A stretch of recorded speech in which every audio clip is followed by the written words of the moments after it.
NK7 TV channel స్వాగతం. నేను మీ నెల్లుట్ల రామచందర్. ప్రముఖ నక్సలైట్ పార్టీ అంటే మావోయిస్టు పార్టీలో సుదీర్ఘకాలం పనిచేసి బయటకు వచ్చినటువంటి సురేష్ అన్నతోటి ప్రత్యేకంగా కొన్ని ముఖ్యమైన విషయాలు మాట్లాడాలని చెప్పేసి వచ్చినాం. అన్న నమస్తే. నమస్తే అన్న. మీ కుటుంబ నేపథ్యం గురించి ఒకసారి చెప్పరా అన్న? మా కుటుంబ నేపథ్యం వచ్చేసి మాది వరంగల్ ఉమ్మడి జిల్లా వచ్చేసి రేగొండ మండలం లింగాల గ్రామం అన్న మాది. మేము మా తల్లిదండ్రులకు 4 కుమారులం, ఒక అక్క. నేను అందరికంటే చిన్నవాడిని. నా పేరు వచ్చేసి జున్ను సదయ్య. పార్టీలో పేరు అయితే సురేష్ అన్న పేరుతోటి పనిచేశాను. ఇది నేపథ్యం అన్న మాది ఒక మధ్యతరగతి కుటుంబం, వ్యవసాయ కుటుంబం మాది. మీకు ఎందుకు పార్టీలోకి పోవాలన్నటువంటి ఆలోచన వచ్చింది? ఎవరి ద్వారా అన్న? మేము దాదాపుగా 87, 86 నుంచి ఈ ఉద్యమాల పట్ల మేము చదువుకుంటున్న తరుణంలో అప్పటికి విద్యార్థి ఉద్యమాలు అనేటివి జరుగుతున్నాయి. ఊళ్ళల్లోకి వచ్చేసరికి అన్నలు, నక్సలెట్లు, ప్రజా ఉద్యమాల వైపు పోరాటాలు, కూలీ రేట్ల పోరాటాలు జరుగుతున్నాయి, పాలేర్ల పోరాటాలు జరుగుతున్నాయి. అదే సందర్భంలో ఈ ఏరియాలో బాబన్న, భాస్కరన్న అనే దళం తిరుగుతూ ఉండేది. దానికి తోడు ఇక్కడ విద్యార్థి సమస్యల మీద ప్రధానంగా 98, 90లో ఫీజులకు వ్యతిరేకంగా, బెంచీలకు, ఈ స్కూళ్ళల్లో ఉండే సమస్యలకు నేను అప్పుడు విద్యార్థిగా దాదాపుగా 4వ తరగతి ఏమో చదువుతున్న క్రమంలో బాలల సంఘాలు పెట్టారు. ఆ బాలల సంఘాలలో మేము యాక్టివ్ అవ్వడం అనేది జరిగిందన్న. అంటే పార్టీకి మీకు ఎట్లా పరిచయం ఏర్పడ్డది? పార్టీకి మీకు అసలు పార్టీకి మాకు ప్రధానంగా ఈ ఏరియా పోరాటాలు జరుగుతున్న క్రమంలో దళం వచ్చినప్పుడు మా ఊళ్ళో ఈ ప్రజా పోరాటాలకు పాలేర్ల సంఘాలు పెట్టినప్పుడు, విద్యార్థి బాలల సంఘాలు పెట్టినప్పుడు డైరెక్ట్గానే మా ఊరు నుండి అమరుడు ఉన్నాడు, కౌకోండ ఎన్కౌంటర్లో చనిపోయిన మోరే రవీందర్ అని. ఆయన యాక్టివ్గా పనిచేసేటోడు, దళంతో సంబంధాలలో ఉండేటోడు. ఆయనతో పాటు ఇంకొక కామ్రేడ్ కూడా ఎక్కడ అంటే మన 97లో ఈ మన వరంగల్ అంటర్ రోడ్లో కూడా ఎన్కౌంటర్ అయ్యిండు, మధ్యలో తిరుపతి అనే వ్యక్తి కూడా. ఆయన స్టూడెంట్ ఆర్గనైజేషన్లో ఉండే వ్యక్తి. ప్రధానంగా వీళ్ళు వచ్చేసరికి ఈ మోరే రవీందర్ అనే వ్యక్తితోటి మేము దళంకాడికి పోవడం అనేది జరిగిందన్న. అక్కడ మాకు భాస్కర్ అన్న, బాబన్న, మన చెట్టి రాజపాప అన్న, వీళ్ళు మాకు మొదటి గురువులు అన్న. అక్కడ చెట్టి పాపరాజన్ అంటే చెట్టి రాజపాపయ్య ఎలిఎస్ వెంకటరమణ అని ఉమ్మడి వరంగల్ జిల్లాకు సెక్రటరీగా చేసిండు, స్టేట్ కమిటీలో చేసిండు, కేంద్ర కమిటీ సభ్యుడిగా కూడా చేసిండు అన్న. అట్లా ఫస్ట్ మీరు ఏ దళంలో రిక్రూట్మెంట్ అయింది? మీరు అప్పటికి వచ్చేసరికి మేము రావడానికి కారణం ఏంటంటే ఈ కూలీ పోరాటాలు, విద్యార్థి పోరాటాల్లో భాగంగా 90లో ఇక్కడ వరంగల్ అంటే రేగొండ మండలంలో పోలీస్ స్టేషన్ కూడా లేదు, ఎంఆర్ఓ ఆఫీసు ధర్నాకు పోయినాం విద్యార్థులం అందరం. ఫస్ట్ అక్కడ పోతున్న క్రమంలో ఎవరికి మాకు సంబంధం లేదు, ఎవరో ఒకరు చెన్నాపూర్ దగ్గర బస్ అద్దాలు వాళ్ళకు కొడతారు 90లో. లీగల్ మూమెంట్ అది. ఆ మూమెంట్లో జరిగినప్పుడు ఏం జరిగిందంటే మేము తప్పు చేయలేదు కదా, తప్పు చేయకుండా వెళ్ళిపోతున్నాం. మేము మెమోరాండం ఇచ్చినాం ఎంఆర్ఓ గారికి, మేము ఇంటికి పోవాలని చెప్పేసి వస్తున్న క్రమంలో పరకాల్లో హెచ్ఎం నాయక్ అనే సిఐ ఉండే అప్పుడు. మొత్తం టోటల్గా వచ్చేసి అంటే విద్యార్థులు ఎంబడిబడి కొట్టి వాళ్ళ మీద ఫైర్ చేసి మమ్మల్ని కూడా కొట్టిండు. అక్కడ కొడితే దాదాపుగా వాతాలు వచ్చేసినాయి. అక్కడ నుంచి మమ్మల్ని తీసుకొని జీబులోకి తీసుకొని మా మీద కేసులు కూడా పెట్టడం జరిగింది. అంటే పార్టీకి మీకు సంబంధం లేకుండా అప్పటి వరకు సంబంధం లేదు, ఏది లేదు అప్పటి వరకు. అంటే అక్కడ ఉన్నటువంటి సిఐ, ఎస్ఐ కావాలని చేసింది అది. ఆ తర్వాత ఏం జరిగింది? ఇక తర్వాత ఎట్లాగో వీళ్ళు కేసులు పెట్టిళ్ళు కదా, ఎట్లాగో ఈ పోరాటాలలో, ఉద్యమాలలో పాల్గొని ప్రజలకు న్యాయం చేయాలనే ఆలోచనతోటి, ఆ ఊపుతోటే మేమందరం కూడా, మా నాన్న కూడా ఎప్పుడు చెప్పేవాడు ఇక్కడ కూర్చున్నప్పుడు, రజాకార్లప్పుడు ఉద్యమాలు ఇట్లా నడిచేది. మా నాన్నకు రజాకార్లప్పుడు కొంత అది ఉన్నది, మూమెంట్ ఉండేది వీళ్ళకు.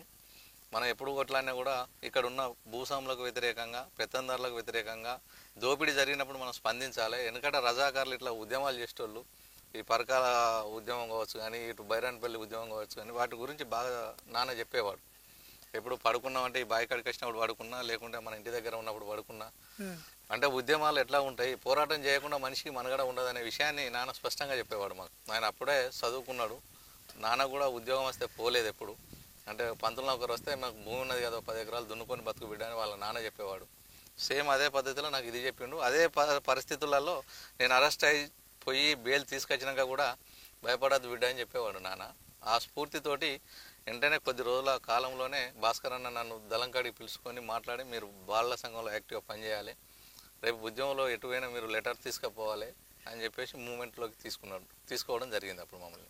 భాస్కర్ అన్న అంటే ఇప్పుడు వెలిశాల భాస్కర్ అన్న, వెలిశాల భాస్కర్, గాజర్ల సార్ అన్న ఎలియస్ భాస్కర్ అన్న ఇక్కడ మొదటి పేరు. తర్వాత ఆజాద్ అన్నగా మాకు మొదటి గురువుగా మాకు ఇవాళ సమాజంలో నిలబడి ఇట్లా కొట్లాట నేర్పి ప్రజా ఉద్యమాలలో పాల్గొనడానికి ఉత్తేజంగా మాకు ఎంకరేజ్ చేసింది కూడా ఆ అన్ననే మమ్మల్ని. అదే ఉత్తేజంతో మేము ప్రజా పోరాటాలలో ఇక్కడ పాలేర్ల పోరాటాలు చేసినాం, ప్రజా సంఘాల పోరాటాలు, ఇక్కడ కూలీ రేట్ల పోరాటాలు, విద్యార్థుల సమస్యలు ఈ చిట్యాల ప్రాంతంలో పనిచేయడం జరిగింది. ఫస్ట్ ఏరియా ఆర్వెల్ సెక్రటరీగా పనిచేయడం జరిగింది. ఏది రాడికల్ యూత్ లీగ్లో మేము ఇంటర్వ్యూ జరిగింది. ఫస్ట్ బాలల సంఘం, తర్వాత రాడికల్ యూత్ లీగు, ఆ తర్వాత మూమెంట్లోకి వెళ్ళిపోయినాం మేము. మీరు ఈ బాలల సంఘం ఆ తర్వాత దాని అనుబంధ సంఘంలో పనిచేసుకుంటూ పూర్తి కాలంలో దళ సభ్యునికి ఎప్పుడు మీరు ఎక్కడ రిక్రూట్మెంట్ అయ్యారు? నేను పూర్తిగా పార్టీలోకి పోవడానికి 92 బిఎస్ఎఫ్ నిర్బంధం వచ్చేసింది 91లో.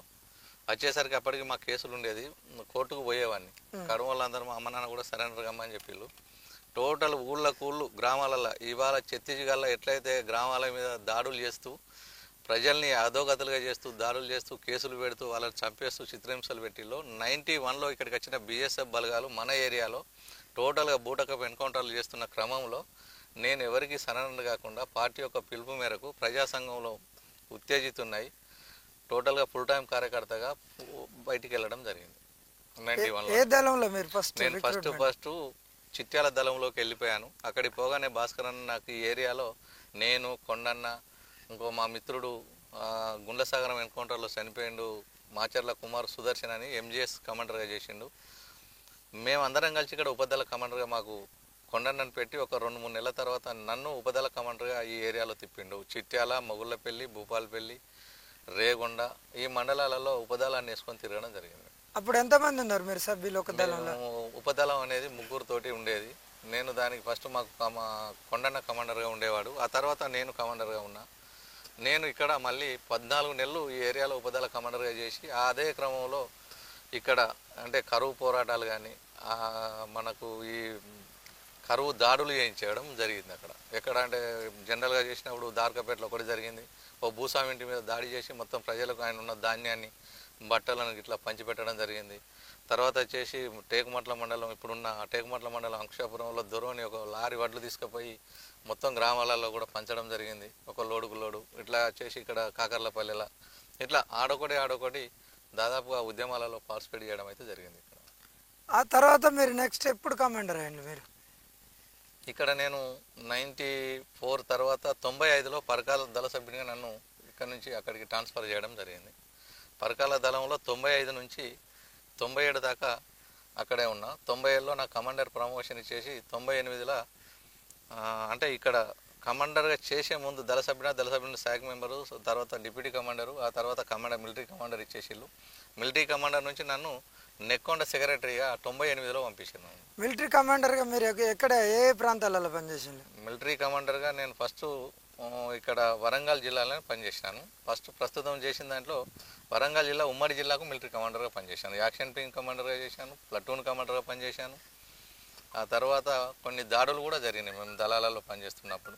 అప్పుడు మీరు ప్లటూన్ కమాండర్గా చేసేటప్పుడు టోటల్ కమాండర్ ఎవరు? అప్పుడు ప్లటూన్ కమాండర్గా ఉన్నప్పుడు టోటల్ కమాండర్గా మాకు యాదన్న ఉండేవాడు. యాదన్న మిలిటరీ మాకు డీసీఎంగా ఉండి మిలిటరీ కమాండింగ్ ఆయన వారిలో జరిగేది మాకు. అట్లా ఆయనతో పాటుగానే మేము ఇక్కడ మూమెంట్ అనేది చేసినాం. అక్కడ ప్రధానంగా మీరు మిలిటరీ కమాండర్గా చేసినప్పుడు ప్రధానంగా పోలీసులు మీ పైన ఏమన్నా దాడులు చేసినా, లేకుంటే మీరు పోలీసుల మీద ఏమన్నా చేసిన సంఘటనలు ఉన్నాయి? ప్రధానంగా మేము దళంలో ఉన్నప్పుడు ఫైరింగ్లు అయినాయి. దళం తర్వాత మిలిటరీలోకి వెళ్ళిపోయినప్పుడు మేము కూడా పోలీసుల పైన ఫైర్ చేసి తుపాకులు కూడా తీసుకొచ్చుకున్న సంఘటనలు కూడా జరిగినాయి. ఏది స్టేషన్ గన్పూర్ ఏరియా లింగంపల్లిలో ఒకసారి ఒక 5ని పట్టుకొని 7-8 మంది పోలీసు వాళ్ళు వస్తారు. అప్పుడు మేము దాంట్లో నుంచి వెపన్స్ తీసుకొని ఒక కానిస్టేబుల్ కూడా చనిపోతాడు. అక్కడ దాదాపుగా 2-3 గంటల ఫైరింగ్ అవుతుంది డే టైంలోనే. 2 గంటలకి మేము అటాక్ చేసి ఒక వెపన్ తీసుకొని 3 వెపన్స్ సీజ్ చేసుకొని మిగతా వాళ్ళని కూడా అక్కడ కొంతమంది గాయాలు పోలీసు వాళ్ళకైతే కూడా ట్రీట్మెంట్ ఇచ్చి వాళ్ళని మళ్ళీ బస్సులో పంపించి కొంతమంది తప్పించుకొని వెళ్ళిపోతారు. అక్కడ నుంచి 7-8 వచ్చేస్తారు, 4 ఏమో పోతారు, 3 దొరుకుతారు మాకు అక్కడ. ఆ 3 మేము 3 వెపన్స్, ఒక SLR, 2 రివాల్వర్లు సీజ్ చేసుకొని వాళ్ళను అది చేసి ఒకడు ఉన్నాడు ఫైరింగ్లో చనిపోతాడు కానిస్టేబుల్. తర్వాత మిగతా వాళ్ళను పంపించేసి ఆ నుంచి వెళ్ళేస్తాం. ఒక ప్రధానంగా మీరు మిలిటరీ కమాండర్గా కానీ మీ ప్లాటూన్ ఉన్నది కదా, ప్లాటూన్లో ఉన్నప్పుడు మొత్తం టోటల్ సంఖ్య ఎంత ఉండేది? ప్లాటూన్ టోటల్ సంఖ్య మాకు వచ్చేసి 15 నుంచి 25, 30 మంది దాకా ఉండేవాళ్ళం మేము. మాకు అవసరాన్ని బట్టి మేము ఎక్కడికంటే అక్కడికి మూమెంట్ తీసుకునేది. మా ప్రధానంగా శత్రువు మీద దాడి చేయడమే, దాడి చేసి మా దళాలను రక్షించుకోవడం కోసమే, మా నాయకత్వం రక్షించుకోవడం కోసమే మా మిలిటరీ ప్లాటూన్ అనేది ప్రధాన ఉద్దేశంతో పనిచేసేది. ప్లాటూన్లో ఉన్నప్పుడు మీ దగ్గర ఏమేమి వెపన్స్ ఉండేది, అధునాతనమైన వెపన్స్? ఇక మాకు ఉన్న వెపన్స్లలో మెయిన్గా మేము ఏవైతే దాడులు చేసి పోలీసు వాళ్ళ దగ్గర నుంచి లాక్కున్న వాళ్ళ దగ్గర ఉన్న వెపన్సే మా దగ్గర ఉండేది. మా దళం దగ్గర, మా ప్లాటూన్ దగ్గర కూడా అవే వెపన్స్ మేము మెయింటైన్ చేసేవాళ్ళం. అందులో మెయిన్గా వాళ్ళ దగ్గర నుంచి AK-47 తీసుకొచ్చుకున్నాం, LMGలు తీసుకొచ్చుకున్నాం. మా ప్లాటూన్లు దాడులు చేసి తీసుకొచ్చిన దాంట్లో అవే వెపన్స్ మా ప్లాటూన్స్ కూడా అధునాతన ఆయుధాలు అంటే AK-47, SLRలు, 303లు, మిగతా మామూలు వెపన్స్ కూడా ఉండేవి. ఆ తర్వాత ఇప్పుడు ప్లాటూన్ నుంచి మీరు ఎక్కడికి మారారు మళ్ళీ?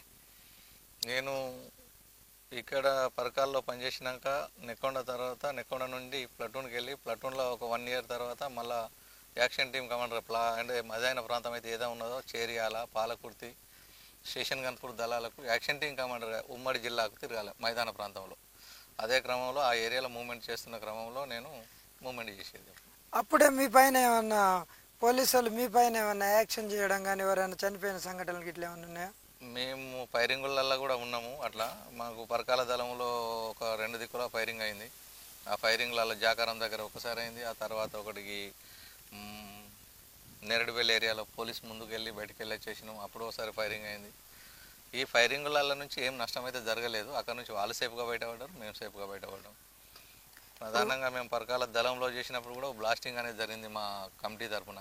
అది స్టేట్లోనే సంచలనం జరిగిన సంఘటన. 96లో జాగారం బ్లాస్టింగ్ అంటే దాదాపుగా అందరికీ తెలుసు. అక్కడ అది పెద్ద మొత్తంలో జరిగింది. అది దాంతో పోలీసు వాళ్ళకు కూడా గుర్తింపించి వారోత్సవాలు అనేటివి జరుపుకున్నారు. అప్పటి వరకు పోలీసు వారోత్సవాలు అనేటివి పోలీసు వాళ్ళను గుర్తించి అమరవీరులు అనేది లేనే లేదు వాళ్ళ దాంట్లో. ఇది జరిగినాక 96 తర్వాత 97 నుంచి పోలీసు వారోత్సవాలు జరిగినాయని నాకు గుర్తున్న ఆలోచన. అది పెద్ద సంఘటన మేము చేసిన దాంట్లో మా దళం వైపు నుంచి. అప్పటి వరకు శత్రువు మా మీద దాడులు చేస్తున్న క్రమంలో శత్రువును ఎక్కడైతే ఆపాలనుకున్నప్పుడు మా కమిటీ కానీ జిల్లా కమిటీ, స్టేట్ కమిటీ నిర్ణయం మేరకు జాకారం బ్లాస్టింగ్ అనేది జరిగింది. అప్పుడు జరగాల్సిన బ్లాస్టింగ్లో పెట్టింది ప్రధాన ఉద్దేశం పోలీసుల గురించి కాదు. అప్పటి వరకు గవర్నమెంట్ మా మీద దాడులు చేస్తున్నారు, టీడీపీ గవర్నమెంట్ అప్పుడు ఉన్నది. ఆ దాడులు ఆపాలనుకుంటే ఏం చేయాలి, ఎవరినో ఒకరిని కొట్టాలి, మెయిన్ లీడర్లను చంపాలనే ఉద్దేశంతో ప్లాన్ వేస్తున్న క్రమంలో ములుగులో అదే రోజు చంద్రబాబు వస్తాడు, ప్రోగ్రాం పెట్టుకుంటాడు. ఒకటే రోజు వైఎస్ రాజశేఖర రెడ్డి వస్తాడు, అదే రోజు లక్ష్మీపార్వతి కూడా ప్రోగ్రాం పెట్టుకుంటుంది అక్కడ. ఈ క్రమంలో మనం ఎవరినో ఒకరిని కొట్టాలి అనే ఉద్దేశంతో మెయిన్గా అప్పుడు ఆలోచన ఏమున్నదంటే కొంచెం టైం అంటే రేపే ప్రోగ్రామ్ అనగా ఇవాళనే డిసైడ్ చేస్తుంది గవర్నమెంట్. అప్పుడు ప్రోగ్రామ్స్ అనేది అంటే ఒక 2 రోజుల ముందు 3 రోజుల ముందు రిలీజ్ కాకపోయేది అప్పుడు భయానికి. నిజంగా 1 రోజు 2 రోజుల ముందు అంటే చంద్రబాబుకే ప్లాన్ చేసిళ్ళు అక్కడ. కాకపోతే అనుకోకుండా వీళ్ళు వచ్చి అది చేసిళ్ళు. వీళ్ళని బ్రేక్ చేయాలి కాబట్టి జాకారం బ్లాస్టింగ్ అనేది జరిగింది. పోలీసు వాళ్ళని చంపినప్పుడు మీకు బాధ అనిపించదా? నిజంగా వాళ్ళని చంపాల్సిన ఉద్దేశం అయితే మా పార్టీకి ఏ రోజు లేదు, మాకు కూడా లేదు. వాళ్ళు కూడా పొట్టకూడి కోసం వచ్చిన వాళ్ళే, మేము కూడా ప్రజల కోసం కొట్లాడేటోళ్ళమే. వాళ్ళు పాలక వర్గం తరపున, పాలకుల తరపున నిలబడి మా మీదకి వస్తున్నారు కాబట్టి మేము ఆత్మరక్షణ కోసం యుద్ధం చేయాల్సిన అవసరం ఉంది కాబట్టి వాళ్ళు చనిపోతున్నారు. అలా వాళ్ళను ప్రత్యేకంగా టార్గెట్ చేసి ప్రభుత్వాన్ని మేము ప్రభుత్వంకు వ్యతిరేకంగా కొట్లాడేటోళ్ళం, కానీ వాళ్ళ పాలసీలకు వ్యతిరేకంగా కొట్లాడే పార్టీ మాది కాబట్టి, మాది కూడా రాజకీయ ఉద్దేశంతో ఏర్పడ్డ పార్టీ కాబట్టి మేము పోలీసులకు ప్రత్యేకంగా టార్గెట్ చేసిన ఆలోచన మా పార్టీకి ఏ రోజు లేదు. పోలీసు వాళ్ళు వాళ్ళ వైపు నుంచి నిలబడి వీళ్ళు ప్రాణాలు ఓడగొట్టుకుంటుండలే తప్ప మాకు వ్యతిరేకంగానో లేకుండా మేము వాళ్ళకు వ్యతిరేకంగానో కొట్లాడేది అయితే కాదు. ఇక్కడ పోలీసుకును మావోయిస్టులకు మధ్య యుద్ధం కాదు. ఇక్కడ ప్రభుత్వము పాలక వర్గానికును ప్రజలకు నడుస్తున్న యుద్ధంలో పోలీసులు కూడా ఇక్కడ బలైతే ఉన్నారు. పోలీసులతో పాటు మన క్యాడర్ కూడా మన తోటి సహచర కామ్రేడ్స్ కూడా అమరులైన వాళ్ళు ఉన్నారు. అలా ప్రధాన ఉద్దేశం అది. అక్కడ పోలీసులను ఎప్పుడు చంపాలన్నటువంటి ఉద్దేశం పార్టీకి లేదు. పార్టీ ఏ రోజు కూడా నిర్ణయాలు చెప్పలేదు, చేయలేదు కూడా. ఎప్పుడైతే మన ఆత్మరక్షణ కోసం యుద్ధం చేస్తామో ఆ యుద్ధంలో వాళ్ళు చనిపోతూ ఉన్నారు. మన మీదకి వాళ్ళు వచ్చినప్పుడు మనం చంపక తప్పదు కదా. అందులో భాగంగానే పోలీసులు చనిపోతున్నారు తప్ప వాళ్ళ కోసం ప్రత్యేకంగా మనం చంపాలనే ఉద్దేశం ఎందుకు పెట్టుకుంటుంది పార్టీ? ఆ తీర్మానమే లేదు ఎప్పుడు పార్టీలో. ఇప్పుడు మీరు తక్కువ మంది ఉంటారు దళంలో, మీరు చాలా తక్కువ మంది ఉన్నప్పుడు ఎక్కువ మంది పోలీసు వాళ్ళు మీ మీద అటాక్ చేస్తారు. అటాక్ చేసినప్పుడు మీకు ఒక భయం అనేది ఏమన్నా ఏర్పడుతుందా? ఎట్లా అసలు అంటే మనము పార్టీలోకి పోయేటప్పుడే ప్రజల కోసం యుద్ధం చేయనీకి పోయినాం. అందులో వాళ్ళు ఎంతమంది సైన్యం ఉన్నా కూడా గెరిల్లా యుద్ధంలో గెరిల్లా పార్టీలో పనిచేసే వ్యక్తులకు, మావోయిస్టుల పార్టీలో పనిచేసే వాళ్ళకు భయం అనేది ఉండదు. అక్కడ 1000 సైన్యం రాని, కొట్లాడి చనిపోవాలనే తత్వం తప్ప, అవసరమైతే తప్పించుకొని పోవాలనే ఆలోచన తప్ప, మనం యుద్ధం చేస్తూ వెళ్ళిపోవాలనే ఆలోచన తప్ప భయం అనేది ఏ రోజు కూడా లేదు మనకు. లేదు. పార్టీలో మా క్యాడర్కు లేదు, మా ప్లటూన్ల సభ్యులకు లేదు, మా దళాలలో పనిచేసిన వాళ్ళకు లేదు, మాకు కూడా లేదు ఎప్పుడు అట్లా ఎప్పుడు అనిపించకపోయేది. ఇప్పుడు గెరిల్లా పోరాటానికి ప్రత్యేకమైనటువంటి ఉద్దేశం కొంచెం చెప్తారా? అసలు గెరిల్లా పోరాటం అంటే ఎట్లా? గెరిల్లా అనేది ప్రధానంగా దాదాపు అందరూ చెప్పుకుంటారు ఇంటర్వ్యూలలో, అంటే మనం తప్పించుకుంటూ తిరుగుతూ ప్రజల కోసం బతికి ప్రజల కోసం పోరాటం చేయించి ప్రజల్ని రేపు ఉత్తేజితులు చేసి చైతన్యవంతులు చేసి రాజ్యాధికారాన్ని మనం హస్తగతం చేసుకునే ఉద్దేశంతో గెరిల్లా పోరాటం. గెరిల్లా అనేది ఏం చేస్తుంది, ఇక్కడ కనబడుతుంది, అక్కడ పోతుంది, అక్కడ కనబడుతుంది, ఇక్కడ పోతుంది. మనం ఇక్కడనే ఉండి ఇక్కడనే పోరాటం చేస్తే చచ్చిపోతాం కనుక మనం ఇక్కడ ఒకటి అక్కడ ఒకటి చేసుకుంటూ శత్రువును చిల్లాగతం చేయడం కోసం గెరిల్లా ఎత్తుగడలు వేస్తారనేది నాకున్న ఆలోచన. అది పార్టీ చెప్పిన విధానం కూడా అదే.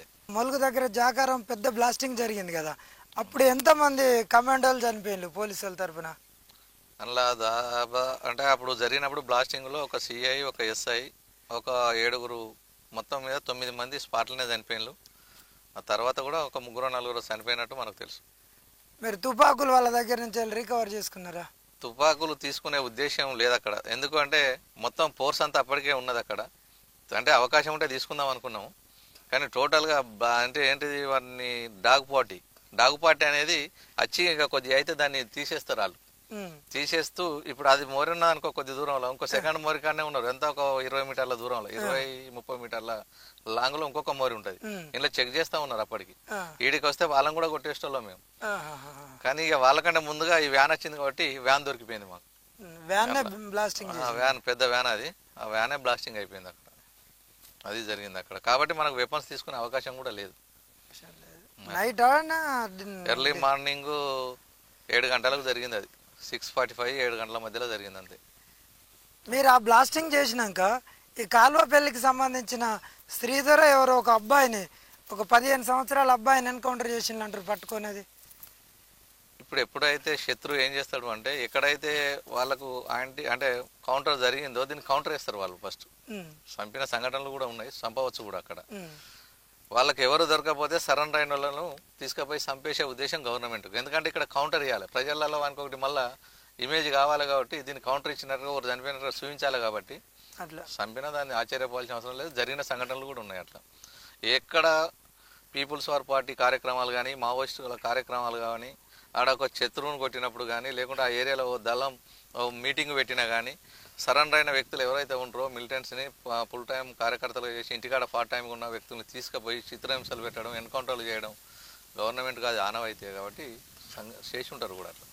ఇంకొకటి ఏంటంటే, ఇప్పుడు పార్టీ బాగా మూమెంట్ ఉన్నప్పుడు ఈ లొంగిపోయిన నక్సలెట్లను ప్రతి పోలీస్ స్టేషన్కు వారానికి ఒకసారి లేకుంటే 2-3 రోజులకు ఒకసారి స్టేషన్లో వండబెట్టుకుంటారు అని చెప్పేసి మాట్లాడేది, అది నిజమేనా?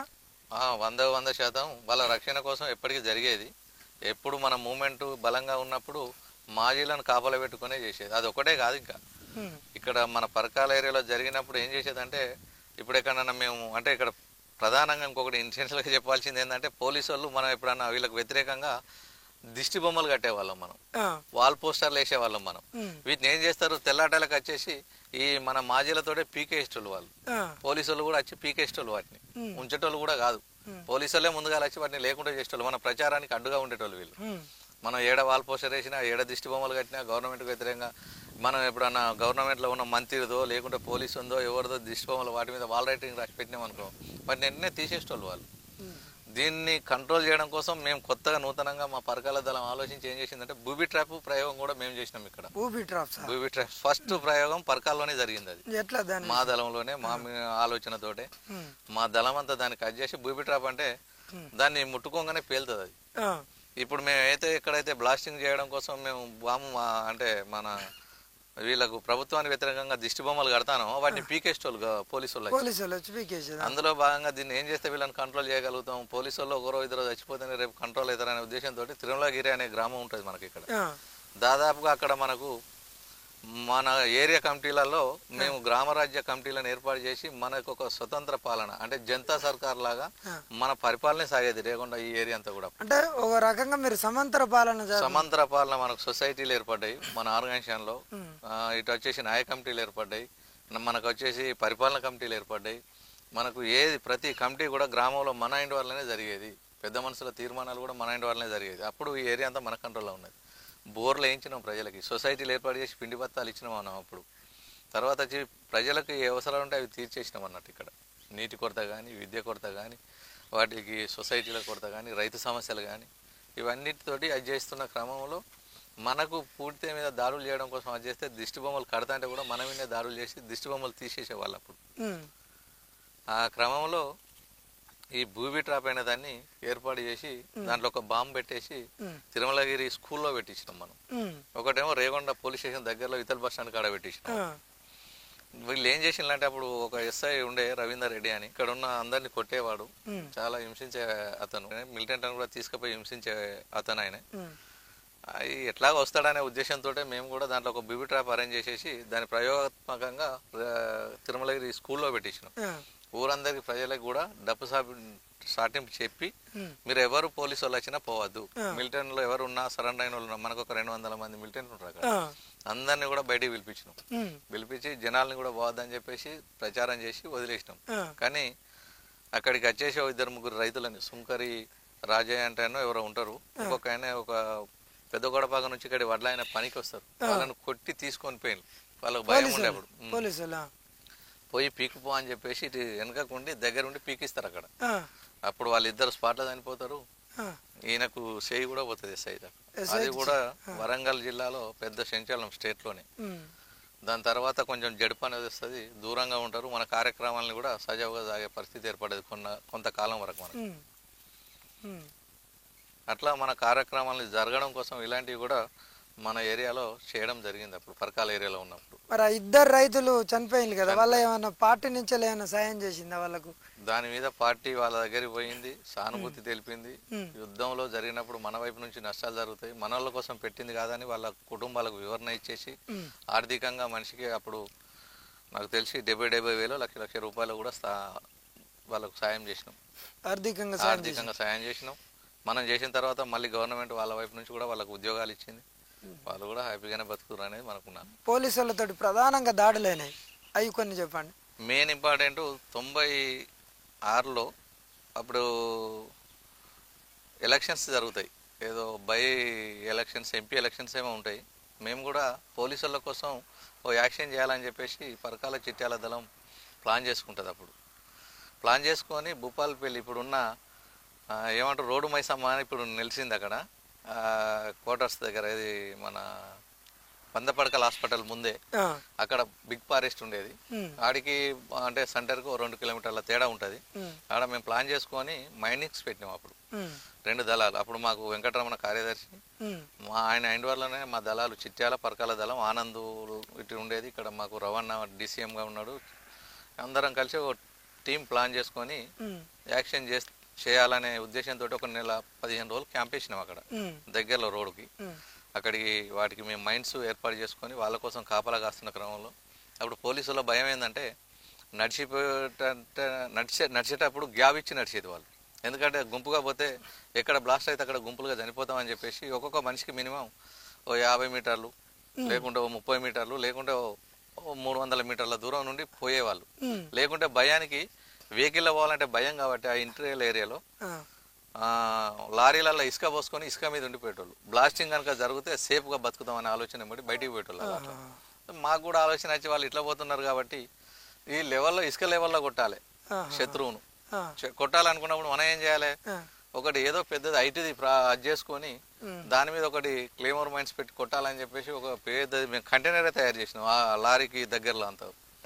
అట్లా కొట్టాలనే ఉద్దేశంతో ప్లాన్ చేస్తున్న క్రమంలో అప్పుడు సంజీవ్ ఎస్ఐ ఉన్నాడు అక్కడ. అప్పుడు ఇక సంజీవ్ ఎస్ఐ అంటే ప్రత్యేకంగా నక్సలెట్ల కోసమే పుట్టినట్టుగా ఉరికెచ్చేవాడు ఆయన. ఆ క్రమంలో మాదంటే 15 రోజులు వేసి అక్కడే ఉన్నాం కాబట్టి మా కదలికలు ఏదో విధంగా శత్రువుకు అర్థమైనాయి.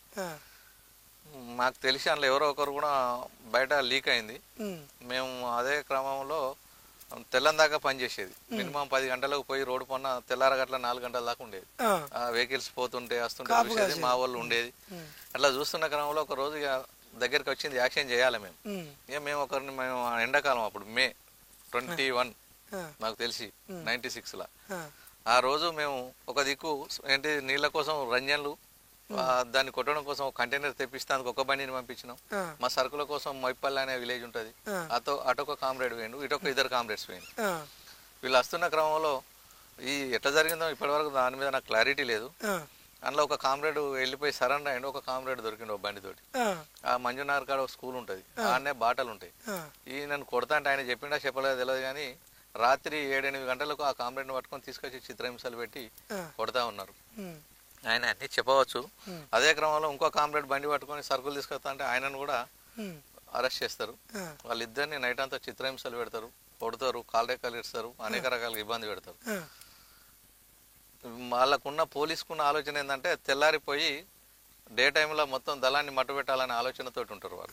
మేము 30 మంది ఉన్నాం కాబట్టి మేము కూడా అప్పటి వరకు 4 గంటల దాకా 4:30 దాకా ఆడ పని చేసుకొని వచ్చేసినాం. అక్కడ మాకు కూడా నిద్ర లేదు. అప్పుడే మా కామ్రేడ్స్ అంతా పడుకొని ఉంటారు. మా సెంట్రీ కామ్రేడ్ ఉంటుంది, మా సర్నక్ అని సెంట్రీలో ఉంటుంది. అప్పుడు మా రవణ ఉంటాడు, మేము ఆనంద్ అందరం ఉన్నాం. అప్పుడు ఒక టీం లేచి వంట వండి ఉప్మా తయారు చేస్తారు. దాదాపుగా 8:40 అవుతుంది కావచ్చు. ఇంకో మా రవణ డీసీఎం అని చెప్పేసి కొంచెం ముందు పోయి స్నానం చేద్దామని చెప్పి డ్రైవర్ మీద పోతాడు. అప్పుడు ఆ క్రమంలో నైట్ నుంచి బలగాలన్నీ 3 వైపులు వస్తాయి అక్కడికి మాకు చుట్టుముట్టి. దాదాపుగా ఎంత దూరం అంటే వాళ్ళకి మాకు ఒక 5-6 మీటర్ల దూరం వస్తుంది అంతే. ఇక 5-6 మీటర్లు అంటే 5-6 మీటర్ల దూరంలో అక్కడ 10 మీటర్ల దూరంలో ఉంటే ఇక్కడ 5-6 మీటర్ల దూరంలో ఒకటేసరికి దగ్గరికి వస్తారు. అక్కడ ఇవైనా మా రవాణా చూసి పోలీసు వచ్చింది అనగానే వెంటనే మా వెంకటరమణ AK-47 తోటి ఫైర్ స్టార్ట్ చేస్తారు. మేము కూడా అప్పటికి మా అన్ని పక్కకు పెట్టున్నాం, అంటే నైట్ పని చేసినాం కాబట్టి కొంచెం సేఫ్ జోన్ లో ఉన్నాం కాబట్టి అలిసిపోయి ఉన్నాం. నా దగ్గర అప్పుడు కార్బన్ వేపన్ ఉండే, దాన్ని వెంటనే మా బుచ్చాన్న తీసుకొని అవి ఏమంటారు దాన్ని మేము నడిచొచ్చిన అడుగులు మలిపిరమ్మని ఆయన తోలుతారు. ఆయన వెపన్ నాకు ఇస్తాడు. ఆ వెపన్ ఉన్నది ఆయన పోలీసు దగ్గర రానేస్తారు, ఫైర్ స్టార్ట్ అవుతుంది. వెంటనే మేము యాంటీగా ఫుల్ ఫైరింగ్ ఇచ్చేస్తాం. నేను మా ఆనంద్ ఇంకో కామ్రేడ్ ఇంకొక బ్యాచ్ ఇంకొక వైపు వెళ్ళిపోతుంది. మేము దాదాపుగా ఆ ఫైరింగ్ లో 3 రికార్లు బాగా ఇచ్చేసినాం. లొల్లి కూడా అయింది వాళ్ళకు మాకు. అతి దగ్గర అన్నట్టు, అతి దగ్గర అంటే అతి దగ్గర మొత్తమే కొట్టేయాలని చూసినాడు. అందులో ఎవరికేం కాకుండా సేఫ్ గా బయటపడతాం. దాదాపుగా 8:45 నుండి 9:20 దాకా జరిగింది మాకు. అంటే ఒక గంటకు చిల్లర 35 నిమిషాలు 40 నిమిషాల ఫైరింగ్. అది అంతకంటే ఎక్కువ ఏం జరగలేదు. ఆ ఫైరింగ్ కూడా అతి దగ్గర అన్నట్టుగా, అతి దగ్గర అంతా మినిమం 7-8 మీటర్ల దూరం నుంచి. అక్కడ మాకున్న సెక్యూరిటీ ఏంటంటే ఇట్లా అప్ డౌన్స్ ఉంటాయి అన్నట్టు, గెర్రెలు వాళ్ళు వేసినప్పుడు మేము ఫైర్ చేయడం, వాళ్ళు చుట్టూ ముడుతూనే ఉన్నారు అప్పటి వరకు. అప్పటికి మా నాయకత్వాన్ని అంతా మేము మళ్ళీ సేవ్ చేసుకొని వీళ్ళను మేము ఫైరింగ్ ఇచ్చుకుంటా వాళ్ళను ముందు పంపించుకొని మేము కూడా రిట్రీట్ అయ్యి వెళ్ళిపోయాం. అక్కడ మీకు ఎలాంటి ప్రాణ నష్టం ఎలాంటిది జరగలేదు, కాకపోతే మా సరుకులు అనేవి వదిలిపెట్టి అంతే. ఆయుధ నష్టం కూడా ఏం జరగలేదు. అన్ని వెపన్స్ అన్ని పట్టుకొని వచ్చేసినాం. అది డే టైం మళ్ళా 9 గంటలకు అక్కడనే జరిగింది. ఆ నుంచి మళ్ళా ఆ బాంబులగడ్డ నుంచే మళ్ళీ అటు రోడ్డు దాటినాం. మళ్ళీ పోయి అక్కడే ఉన్నాం మేము, మన దూరం కూడా ఏమి వెళ్ళిపోలే ఆ రోజు. అక్కడ నుంచి అట్లా అదొక ఇన్సిడెంట్స్ మా లైఫ్ లో. పోలీసు వాళ్ళకి ఏమైనా నష్టం జరిగింది అప్పుడు? వాళ్ళకి ఏం జరగలేదు. నైట్ పట్టుకున్న 2 కామ్రేడ్స్ మాత్రం ఎన్కౌంటర్ చేసిళ్ళు అక్కడ.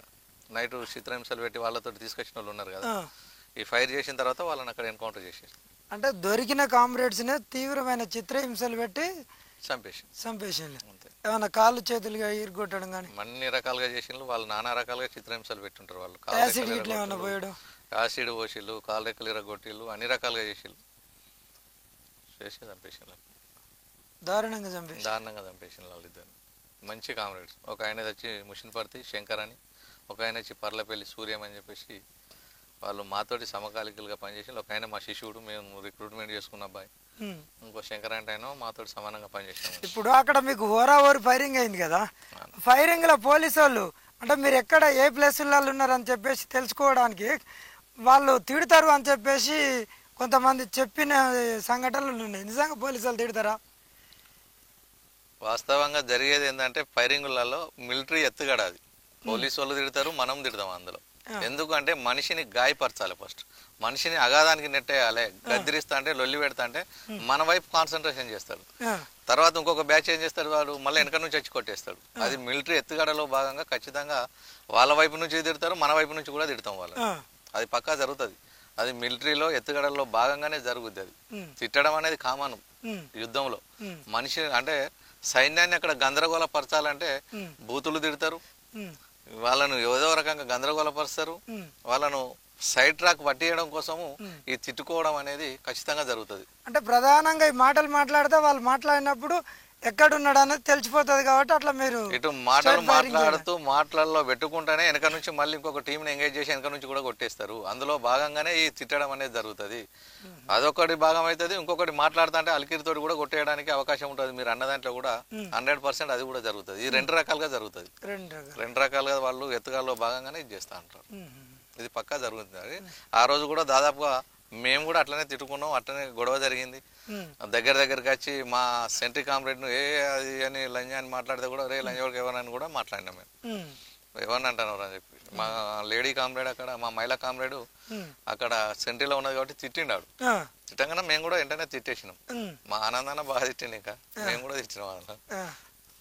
ఆ తర్వాత మీరు అక్కడి నుంచి ఎక్కడికి వెళ్ళిపోయింది? మళ్ళీ అక్కడ నుంచి అక్కడనే కొద్ది దూరం నుంచి పోయి, అది మెయిన్ రోడ్ కాబట్టి అయితే భూపాలపల్లి మన మాదేపూర్ వరంగల్ హైవే రోడ్ అది దగ్గరలో జరిగింది కాబట్టి మళ్ళీ కొద్ది దూరం నుంచి మినిమం ఒక 4-5 కిలోమీటర్ల లోపలనే మళ్ళీ పోయి అవతల వైపు కూడా అడవి ఉంటుంది. ఆ అడవిలోకి ఇదే రోడ్ మెయిన్ రోడ్ దాటినాం డే టైంలో.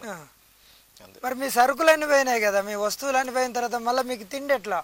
ఎక్కడి నుంచి? ఇలాంటి పరిస్థితులలో ఒక పూట మనం ఉపవాసం ఉండవలసి వస్తుంది ఖచ్చితంగా. ఆ తర్వాత ఈవినింగ్ దాకా మేము మా సేపులో ఉండేసి సాయంత్రం పూట మళ్ళీ మా గ్రామాలలోకి వెళ్ళి ప్రజల దగ్గర మళ్ళీ మేము కనెక్ట్ చేసుకొని తీసుకొని రావడం అనేది జరిగింది. అంటే మీరు ఒక రోజు మొత్తం ఉపవాసం ఉండాల్సి వచ్చింది? పొద్దుటి నుంచి సాయంత్రం వరకు ఉపవాసం ఉండడం అనేది జరిగింది. ఆ రోజు మాకు నీళ్లు కూడా తక్కువ. అక్కడ ఎడ్ల బండ్లు కర్ర తీసుకుపోను రైతులు వచ్చిళ్ళు, వాళ్ళ దగ్గర కొంత అన్నం పెట్టిళ్ళు మాకు. తర్వాత వాళ్ళ చెప్పులు వాళ్ళ గుడ్డలు కూడా ఇచ్చిళ్ళు మాకు. కొంతమంది చెప్పులు పోయినాయి కామ్రేడ్స్, వాళ్ళ చెప్పులు కూడా ఇచ్చిళ్ళు, వాళ్ళ టవల్స్ ఇచ్చిళ్ళు మాకంతా. అట్లా జరిగేది. అంటే అక్కడ ఉన్నటువంటి రైతులే మాకు సహకరించేవారు. వీళ్ళు ఇట్లా ఉండంటే పోలీసులు అటు ఉండాలంటే ఇట్లా రైతులు కర్రకచ్చిన వాళ్ళు ఉంటారు, అటు మేకల కాస్టోళ్ళు ఉంటారు, ఇటు గొర్రెల కాస్టోళ్ళు ఉంటారు, అటు వచ్చేసి సీపురుకు వచ్చిన మహిళలు ఉంటారు. వాళ్ళు మాకు మంచిలు ఇచ్చేవారు. వాళ్ళ వైపు నుంచి మనం అన్నం ఇట్లా సేకరించుకునే వాళ్ళం, తినేది ఉండేది. అంటే పార్టీకి అంత పోలీసు నిర్బంధం ఉన్నా కూడా పార్టీకి ప్రజల వైపు నుంచి అంత మద్దతు ఉన్నదంటారా మీరు?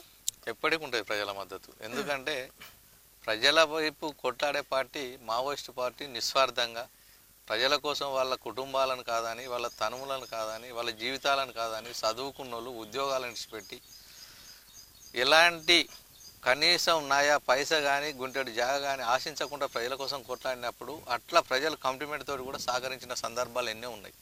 ఈ ప్రజలే రేపు భాగస్వాములు అవుతారు. ఈ ప్రజలే రేపు కొట్లాడాలి. వీళ్ళకు ఈ కొట్లాడే నాయకత్వం ఒక నాయకత్వం గైడ్ లైన్సే ఇస్తుంది రేపు.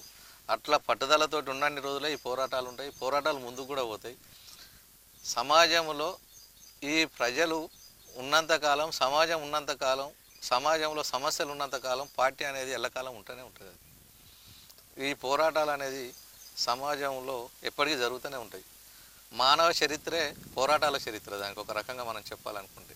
ఎందుకు అంటే ఇంతకుముందు అనుకున్న దాంట్లో బానిస సమాజం నుండి ఆదిమ సమాజం నుండి చూసుకున్నప్పుడు తిరుగుబాటుతోటే మనిషి చైతన్యవంతుడై వాళ్ళ హక్కులను సాధించుకొని ముందుకు డెవలప్ అవుతూ వస్తున్నాడు. ఎంత డెవలప్ అయినా ఇక్కడ కొన్ని సమస్యలు అనేవి ప్రధానంగా ముడిపడి ఏముంటాయి అంటే భూమితోటి ముడిపడి ఉంటుంది మన పరిస్థితి. అంటే రాజకీయంగా ఆర్థికంగా భూమితోటి మనకు ముడిపడి ఉంటుంది. కాబట్టి ఈ సమస్యలు సమానత్వం ప్రజలలోకి సమానంగా ఉన్నప్పుడే ఈ పోరాటాలు అనేటివి ఉండకపోవచ్చు. ఈ సమానత్వం లేనప్పుడు ఇప్పుడున్న భూమి అంతా భూస్వాముల చేతులలో బడా పెట్టుబడిదారుల చేతులలో ఉన్నప్పుడు ఖచ్చితంగా ఉద్యమాలు అనేటివి ముందుకు పోతాయి. భారతదేశంలో పట్ల అతిపెద్ద మావోయిస్టు పార్టీ అంటే మిగతా విప్లవ పార్టీలు ఉన్నాయి కదా, జనశక్తి కావచ్చు, తర్వాత ప్రతిఘటన కావచ్చు, ప్రజా ప్రతిఘటన కావచ్చు, పానుబాక్షి కావచ్చు, న్యూ డెమోక్రసీ అంటే ఇయర్ లేదనుకో, ఇన్ని మిగతా విప్లవ పార్టీలు ఉన్నాయి కదా, దానికంటే బలమైన పార్టీ మావోయిస్ట్ పార్టీ. అంటే ఇప్పుడు సుదీర్ఘ కాలంలో పట్ల 18 రాష్ట్రాల్లో ఉన్నటువంటి మావోయిస్ట్ పార్టీ ఎందుకు తగ్గిపోతుంది? దానికి ప్రధాన కారణం అంటే అప్పుడున్న భూస్వామ్య వ్యవస్థ, పెట్టుబడిదారి వ్యవస్థ, పెత్తందారుల వ్యవస్థ గ్రామీణ ప్రాంతాలలో అప్పుడు మనం బడుగు బలహీన వర్గాలు ఏవైతే ఉన్నాయో, బీసీ కులాలు, దళిత కులాలు అయితే ఏవైతే ఉన్నాయో, వీళ్ళను చిన్న చూపు చూస్తూ వీళ్ళను ఒక రకంగా కనీసం దూరం మన ఇంటి ముందు నుంచి పోవాలంటే కూడా చెప్పులు చేత పట్టుకొని మనకి కనబడకుండా తిరిగేది. దానికి వ్యతిరేకంగా ఏం చేయాలంటే పోరాటం చేయాలని ఒక తత్వం ఉండేది, ప్రశ్నించాలని ఒక తత్వం ఉండేది. అప్పటి నుంచి పోరాటాలు అనేటివి ఉధృతమైనవి, అప్పటి నుంచి ముందుకు వెళ్ళిపోయినాయి. ఇదే క్రమంలో భాగంగానే గవర్నమెంట్ తీసుకొచ్చిన కమ్యూనికేషన్ డెవలప్మెంట్ కావచ్చు, సెల్స్ కావచ్చు, డబ్బు కావచ్చు, ఇవన్నీ అప్పుడు ఏమున్నది, కూలీ పోతే 5 రూపాయలు ఇచ్చేది, ఇప్పుడు కూలీ పోతే 1000 రూపాయలు వస్తున్నాయి. వీడు ఏం చేస్తాడు మనిషి, ఇప్పుడు టీవీ వచ్చింది, టీవీ చూసినాక వానికి ఇంకా టెక్నాలజీ పెరిగిన దాంట్లో మొబైల్ వచ్చింది, ఆండ్రాయిడ్ మొబైల్ తోటి వాడు మొత్తం ప్రపంచాన్ని కూడా చూస్తూ ఉన్నాడు. వీనికి ఇంకొకటి, అప్పుడు విలేజ్లలో దాదాపు ఒక 20 ఏళ్ళు 30 ఏళ్ళు వచ్చే వరకు మందు అనేది అలవాటు లేకపోయేది పిల్లలకి. అసలు సారకోట ఎక్కడ ఉంటుందో కూడా తెలియకపోయేది ఇక్కడ. కానీ ఇలా గల్లీకి ఒక సారకోట అయింది, వాడకు ఒక బ్రాండ్ షాప్ అయింది. ఇట్లాంటి పరిస్థితులలో వాడు మత్తుకు, గంజాయికి, ఇటు వచ్చేసి సెల్లుకు, టీవీకి గవర్నమెంట్ వీటిని ప్రోత్సహించి యువతనంతా మొద్దుబార కొడుతున్నది. ఆలోచించే శక్తి లేదు. కాలేజీలలో చదువుకున్నప్పటికీ, స్కూళ్ళలో పోయినప్పటికీ వీళ్ళకి అప్పుడు శాస్త్రీయమైన విద్యను అందించారు. ఇప్పుడు శాస్త్రీయమైన గత జరిగిన సంఘటనలు సిలబస్ నుంచి తొలగించేసి ఊర్జా విద్యా విధానాన్ని తీసుకొచ్చేసి ఏదో వీడు చదువుకుంటానా అంటే చదువుకుంటాను తప్ప వానికి సామాజిక జ్ఞానమే లేకుండా చేస్తున్నారు. ఇవాళ వానికి 40 ఏళ్ళు 30 ఏళ్ళు వచ్చినా కూడా పెళ్లి చేసుకుంటే భార్యల్ని, మమ్మీని ఎట్లా మెయింటైన్ చేయాలి, ఎట్లా మనం కుటుంబాలని కలిపి ఉంచాలనే స్పృహను కూడా కోల్పోయి స్వలాభంగా నాకు నేనే హీరోన్ అనే ఆలోచనతోటి సెల్ఫిజానికి వెళ్ళిపోయింది సమాజం అంతా. ఇలాంటి పరిస్థితులలో వీళ్లకు ఇంకా మార్పు రావాలంటే బరాబరి దెబ్బ తాకినప్పుడే రేపు మళ్ళీ ఉద్యమాలలోకి వస్తారు. దీని బలహీనంగానే యువత అంతా మొత్తం మాఫియాలాగా ఒక మత్తుకు నిద్రమత్తులోకి పోతున్నది. ఇలాంటప్పుడు ఉద్యమం చేయడం కోసం రారు. ఎందుకు రారంటే వాళ్ళకి అన్ని రకాల సౌకర్యాలు ఇక్కడే దొరుకుతున్నాయి, అన్ని రకాలుగా వాళ్ళకు మందు, విందు, పొందు లాంటివన్నీ కూడా దొరుకుతూ ఉన్నాయి. కాబట్టి రేపు ఉద్యమం గురించి కాదు, ఎదుటి వ్యక్తికి ఆడ అన్యాయం జరుగుతుంది మనం మాట్లాడదామనే ఆలోచనను కూడా వాళ్ళకు లేకుండా పోయింది అన్నట్టు. అంటే ఒకప్పుడు భూస్వాములు ప్రధానంగా గ్రామాలలో ఉండేది, ప్రత్యక్షంగా ఆ నరకం అనేది అనుభవించేది. అదే భూస్వాములు ఇప్పుడు పెట్టుబడిదారు లైన్లు, రాజకీయ నాయకుల లైన్లు కదా. అంటే దోపిడీ ఒక రకంగా మారింది కదా. దానికి అనుకూలంగా మావోయిస్టు పార్టీ ఎందుకు మారలేదని నేను అడుగుతాను. దానికి అనుకూలంగా మారకపోవడానికంటే మారింది. దీంట్లో మార్పు అనేది ఏడ జరగాలంటే ఇక్కడ రాజకీయంగా ఇంకా వీళ్ళు కొన్ని ఎత్తుగడలు తీసుకొని ముందుకెళ్ళి ప్రజలలోకి పోయే పరిస్థితిని గవర్నమెంట్ ఒత్తిడి తీసుకొచ్చి వీళ్ళు రాలేకపోవడానికి ప్రధాన కారణం ఏంది, వీళ్ళు అంటే ఆర్గనైజేషన్స్, స్టూడెంట్ ఆర్గనైజేషన్ అప్పుడు మనకు ఎట్లా ఉండేదంటే మొత్తం యూనివర్సిటీలలో ఉండేది. యూనివర్సిటీలలో లేదు ఇప్పుడు. ఇక్కడ ఉన్న ఎప్పుడైతే మేధావి సెక్షన్ ఉన్నదో, మేధావుల కమిటీలు ఉన్నాయో, ఈ విద్యార్థులలోకి ఈ సమస్యను ప్రధానంగా తీసుకుపోయి వాళ్ళకి ఎడ్యుకేషన్ లేకుండా చేసింది. అక్కడ వాళ్ళకు లేకపోవడం వల్లనే ఇలా రిక్రూట్మెంట్ కూడా తగ్గింది మనకు పార్టీలో. అంటే ప్రధానంగా ప్రభుత్వ ఒత్తిడి అంటారు మీరు. ప్రభుత్వ ఒత్తిడి ప్రధానంగా జరిగింది. ఈ ఏవైతే లంపెన్ గ్యాంగులు తయారైనాయో, ఈ మత్తు పదార్థాలు ఏవైతే ఉన్నాయో, ఈ సినిమాలు వచ్చింది, కమ్యూనికేషన్ వచ్చింది, ఫస్ట్ మెయిన్గా వాళ్ళ మెదళ్ళ నుండి నేను ఎవరి కోసం బతకాలి, ఎందుకోసం పనిచేయాలి, నాకు నేను బతికితే హీరోను కదా అనే ఆలోచన ప్రధానంగా ఉన్నది ఇవాళ ఉన్న యూత్లో కానీ, సమాజంలో కానీ, స్టూడెంట్స్లో కానీ. నేను ఎవరి కోసం ఎందుకు పనిచేయాలి, నాకు నేను బతుకుతాను కదా, నాకు పైసలు వస్తున్నాయి అనే ఆలోచనతో ఉన్నది. అదే వ్యక్తికి అన్యాయం జరిగినప్పుడు రేపు మళ్ళీ అప్పుడు రియాక్షన్ అయ్యి పోరాటానికి సిద్ధపడతాడు తప్ప అప్పటిదాకా నిద్రమత్తులోనే ఉంటాడు అనేది నా ఆలోచన. ఇప్పుడు వెలిశాలకు సంబంధించినటువంటి ఆజాద్ అన్న, భాస్కర్ అన్న, తర్వాత ఆయన ప్లాటోను అంటే దళ కమాండర్ నుంచి వెళ్ళి కేంద్ర కమిటీ సభ్యుడిగా అయింది కదా. ఆయన దళాలలో ఉన్నప్పుడు మీతో ఎట్లుండేది, అసలు ఎట్లా తరబిది ఇచ్చేది మీ అందరికీ? నిజంగా భాస్కర్ అన్న మాకు ఒక పెద్ద గురువు, రాజకీయ గురువు నాకు ప్రధానంగా. ఎందుకంటే ఆయన చేయబట్టే నేను సమాజంలో ఈ స్థాయిలో సురేష్ అన్న అంటే తెలిసిందనేది నాకున్న భావన. అసలు నేను చిన్నగా అంటే నా మీసాలు రాకముందు 12 ఏళ్ళప్పుడే నాకు పరిచయం కాబట్టి నాకు ఒక పెద్ద గురువులాగా, గాడ్ ఫాదర్ లాగానే నేను భావిస్తాను ఎప్పుడైనా. ఎందుకంటే నేను కొంచెం తెలివచ్చి రోడ్డు మీదకి వచ్చే మూమెంట్లోనే ఒక వినూతన సమాజాన్ని, నాకు కొత్త ధనాన్ని సూచించిన దాంట్లో ప్రముఖ వ్యక్తి నాకు ఆయన. కాబట్టి ఆయన ఏది చేసినా కూడా పోరాటాలల్లో ఆర్గనైజేషన్ అనేది ఒక క్రమశిక్షణతోటి, ఒక పద్ధతి ప్రకారం ఆయన చేసిన దాంట్లో నిస్వార్థంగా, దాన్ని చేసే పనిలో నిజాయితీ, ఏ పని చేసినా కూడా ప్రతి వ్యక్తి దీనికి ఈయన చేసే పని కరెక్ట్గా ఉంటుంది, మనం భాస్కర్ అన్నను ఫాలో కావాలనే ఆలోచన ఆటోమేటిక్గా వస్తుంది. ఒక్కసారి అన్నతోటి మాట్లాడిందంటే మనం ఉండి ఇక్కడ ఎందుకు పోరాటం చేయాలనే ఆలోచన కూడా వస్తుంది అందులో. అంతే, అంత రాజకీయ చైతన్యం ఉంటుంది అతని దగ్గర. ఆయన దగ్గర రాజకీయంగా ఆయనను మేము ఒకప్పుడు ఏమనేదంటే సైమల్టేనియస్గా పని చేయగలిగే తత్వం అయినది. రెండు పనులు ఏకకాలంలో చేయగలిగే టాలెంట్ ఉంటుంది అన్నకు ఆయనకు. అందుకే ఆయనను ఒకసారి సవ్యసాచి కవిగా కూడా ఆయనను మేము పిలుచుకోవడం జరిగింది. అట్లా అంటే దాడులలో ఎట్లుంటాడు ఆయన ప్రధానంగా?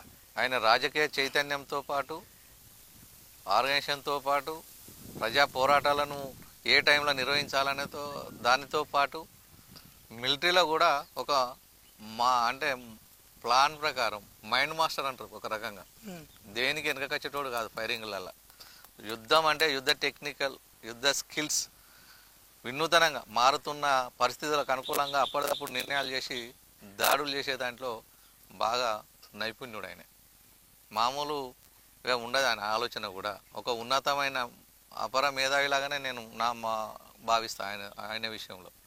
పార్టీలో కూడా ఆయనను అందరూ కూడా ఈ ప్రాంత ప్రజలు, వరంగల్ ఉమ్మడి జిల్లా ప్రజలు, నిజామాబాద్ ప్రజలతో కూడా పనిచేసిన, నిజామాబాద్ జిల్లా సెక్రటరీ కూడా చేసిండు అక్కడ. ఆయన ఎక్కడికి పోయినా ప్రజల కోసం ప్రజా ఆర్గనైజేషన్లో మొట్టమొదట ఒక్కసారి పోయి కలిస్తే మనం కూడా ఉద్యమంలో పాల్గొనాలనే ఆలోచన పక్కా వస్తుంది ఆ వ్యక్తికి. అంత పర్ఫెక్ట్గా, అంత యుద్ధనీతితోటి, అంత రాజకీయ అవగాహనతోటి పనిచేసే వ్యక్తి. అంత ఓపికతోటి ఆలోచనతోటి, అంత సహనంతో. ఒకసారి ఏదన్నా సమస్య ఉన్నదని ప్రజలు కానీ వ్యక్తులు కానీ వచ్చినప్పుడు మాట్లాడితే దానికి మార్గాన్ని అక్కడ కూర్చోబెట్టి మాట్లాడితే ఆటోమేటిక్గా సాల్వ్ అయిపోయేది. శత్రువును కూడా మార్చాలనే ఆలోచన ఉంటుంది. శత్రువు కూడా అన్న ఒకసారి మాట్లాడితే మిత్రుడు అయిపోతాడు. అంత హావభావాలతోటి మాట్లాడగల వ్యక్తి కూడా భాస్కర్ అన్న మాకు. ఇప్పుడు మీ ఏరియాలో ప్రధానంగా చెట్టిరాజు పాప అన్నాడు కదా, ఆయనది ఎట్లుంటుంది ఇప్పుడు ఆజాద్ అన్నతోటి పోలిస్తే? ఆజాద్ అన్న ఆయనే ఎడమ కుడిలాగా ఉంటారు సేమ్. వాళ్ళిద్దరే మాకు రెండు కళ్ళ లాంటి వాళ్ళు ఇక్కడ చిట్యాల ఏరియా ఉద్యమానికి, వరంగల్ జిల్లా ఉద్యమానికి. ప్రధానంగా నర్సంపేట ఉద్యమంలో అష్ట కష్టాలలో పడి ఉద్యమాన్ని నడిపిన దాంట్లో శెట్టి రాజపాప అన్నది చాలా పాత్ర ఉంటుంది. ఆయన మచ్చలేని సందమామ లాంటి వాడు సేమ్. ఎట్లా ఉంటుందంటే ఉద్యమాలు నికచంగా చేయాలంటే చేయాలి, కొట్లాడాలంటే కొట్లాడాలి. ఆయన కూడా మిలిటరీ నైపుణ్యంతో ఉండే వ్యక్తి. ఆయన కూడా రాజకీయంగా చాలా విషయాలు చెప్పేటోడు మాకు. వీళ్ళిద్దరే ఇక్కడ వరంగల్ ఉద్యమానికి పట్టుకొమ్మలు లాంటి వాళ్ళు. అప్పుడున్న నాయకత్వం జిల్లా కార్యదర్శి బాలన్న ఎన్కౌంటర్ అయిన తర్వాత జిల్లా ఉద్యమాన్ని మొత్తంగా నడిపిన దాంట్లో వీళ్ళు ప్రముఖ వ్యక్తులు. వీళ్ళకి తోడు తర్వాత ఆర్కే అన్న వచ్చేసిండు, తర్వాత నర్సంపేట డీసీ రమేష్ అన్న కూడా ఉండేది ఆ కమిటీలో. వీళ్ళందరూ కూడా ఉద్యమాన్ని నడిపిన దాంట్లో ప్రముఖ వ్యక్తులలో వీళ్ళిద్దరి పాత్ర ప్రముఖంగానే ఉండేది. ఆర్కే అన్న పాత్ర కూడా ప్రముఖంగానే ఉండేది. మీరు ప్రధానంగా ఏమేమి వెపన్స్ వాడేది? వాటి రేంజ్ ఎంత? కిల్లింగ్ రేంజ్ ఎంత ఉంటుంది? టోటల్ రేంజ్, కిల్లింగ్ రేంజ్ ఎంత ఉంటుంది? ప్రధానంగా మేము పార్టీలో పోయినాక మాకు గ్రైనేడే ఇచ్చేది. ఫస్ట్ గ్రైనేడ్ నుంచి తపంచ తర్వాత పిస్టలు, సింగిల్ బోరు, 12 బోరు, తర్వాత 303 వెపను, 8mm వెపను, అట్లా కార్బన్, 9mm కార్బన్, తర్వాత SLR, AK. నేను ప్రధానంగా వాడిన దాంట్లో అన్నీ వాడినవి. AK-47 వాడినాం, SLR వాడినాం, 303 వాడినాం. వీటి ప్రధానంగా రేంజ్ అంటే అది నాకు మిలిటరీ తరబిదులలో మాకు ఇన్స్ట్రక్టర్స్ చెప్పిన దాంట్లో కిల్లింగ్ రేంజ్ మెయిన్ రేంజ్ ఎంత ఉంటుందంటే 300 మీటర్ ఉంటుంది. వాడు ఎంటికని కొట్టమన్నా కొట్టే అంత రేంజ్లో కొట్టగలిగితే స్నాప్ షూటర్ ఎవరైతే ఉంటారో దాన్ని యూజ్ చేసిన వాళ్ళే కొట్టగలుగుతారు ఆ రేంజ్లో. తర్వాత దాని అవుటర్ రేంజ్ అనేది 1 కిలోమీటర్ ఎబో ఉంటుంది అనేది నా ఆలోచన. అంతకంటే ఎక్కువనైతే ఏం పోవు. ఏ వెపన్స్ కానీ అసాల్ట్ సెమీ వెపన్స్లలో పెద్ద వెపన్స్ ఆ రేంజ్లో పనిచేస్తాయి. ఈ కార్బన్ లాంటి పిస్టల్స్ లాంటివి చూసుకున్నప్పుడు మనకు అంత కొడితే 30 నుంచి 50 మీటర్ల లోపు మనం కొట్టుకోగలుగుతాం దగ్గరలో. దీని మీద ఉన్న ఆలోచన అయితే మనకు అంత. మీరు ప్రధానంగా అంటే పార్టీ ఆయుధాలు కొనేదా, పోలీసుల దగ్గర నుంచి తీసుకొచ్చుకున్న ఆయుధాలైనా పార్టీ మొత్తం? మాకు అప్పుడు ఉన్నప్పుడు ఎప్పుడు కానీ పోలీసులు ప్రభుత్వం యొక్క ఆయుధాలే మన ఆయుధాలు అనే కాన్సెప్ట్ తోటే పనిచేసినాం మేము. దాదాపుగా మేము ఫైరింగులల్లో బ్లాస్టింగులలో తెచ్చుకున్న ఆయుధాలే మాకు వచ్చినాయి. కొనుక్కున్న ఆయుధాలు అంటే లేనే లేవు. తర్వాత మా పార్టీ తరఫున మేము ఈ సింగిల్ 12 బోర్లు మా నాయకులు తర్పీదిచ్చి మాదంటే కూడా తయారు చేయడం అనేది అయితే జరిగింది. బయట నుంచి కొన్ని అయితే తక్కువనే మేము. ఓకే, మీరు జీవిత భాగస్వామిని ఎంచుకున్నప్పుడు పార్టీలనా బయటకు వచ్చినాకనా మీరు? అన్న నాకు యాక్చువల్గా నాకు బాల్య వివాహం అనేది జరిగింది మా యాదవ్స్లలో చిన్నప్పుడు జరుగుతుంది. నాది 11 ఏళ్ళకే పెళ్ళయింది. మా మేనమామ బిడ్డనే. ఆమెను ఇక్కడ చిన్నపిల్ల ఆమె అప్పుడు. ఆమెకు 9 ఏళ్ళు 8 ఏళ్ళు ఉంటాయి. ఆ తర్వాత 2-3 ఏళ్ళ తర్వాత నేను పార్టీలోకి వెళ్ళిపోతాను. నేను పోయింది 14 ఇయర్స్లో పోయినా. ఆ తర్వాత ఓ 10 ఇయర్స్ తర్వాత బయటకు వచ్చి 2000లో సరెండర్ అయినా. నా భాగస్వామిని తర్వాత వచ్చేసి 4-5 ఏళ్ళ తర్వాత మళ్ళీ ఆమెను మోటివేషన్ తీసుకొని ఉద్యమంలో తీసుకెళ్ళడం జరిగింది. ఆమె మాతోటి కూడా పనిచేసింది. నా దళంలో, నా స్పెషల్ గాల్లో, నా ప్లాటూన్లోనే ఉన్నది. ఆమె కూడా తరపి ఇచ్చినాం. ఆమె కూడా ఉన్నది, మాతోటే ఉండేది. పిల్లలు మీకు?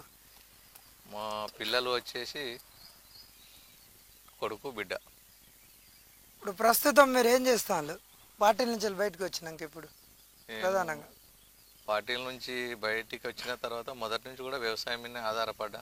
నాన్న మాకు 2 ఎకరాలు, అన్నదమ్ములో ఉన్నాం కాబట్టి మాకు 2 ఎకరాలు వచ్చింది. ఎకరన్నరే దాని మీదే నేను వ్యవసాయం చేసుకుంటూ ఇంకో 2 ఎకరాలు కొనుక్కోవడం జరిగింది.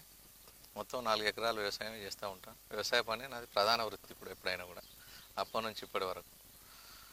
తర్వాత ఊళ్ళో ఏమన్నా ఉంటే పొలిటికల్గా ఈ మధ్యనే పోయిన పీరియడ్లో సర్పంచ్ చేయాలనే ఉద్దేశంతో వేసిన 30 ఓట్లతోటి ఓడిపోవడం జరిగింది.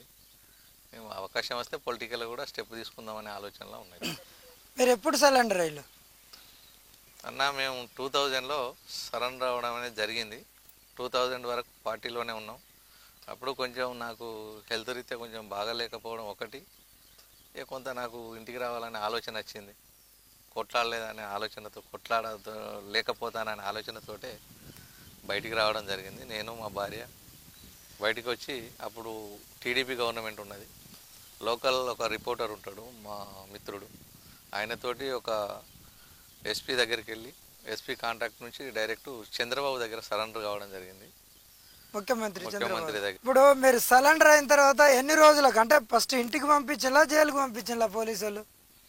ప్రస్తుతం మమ్మల్ని సరెండర్ కాగానే ఒక 10 రోజులు ఇంటికి వచ్చేసినాం.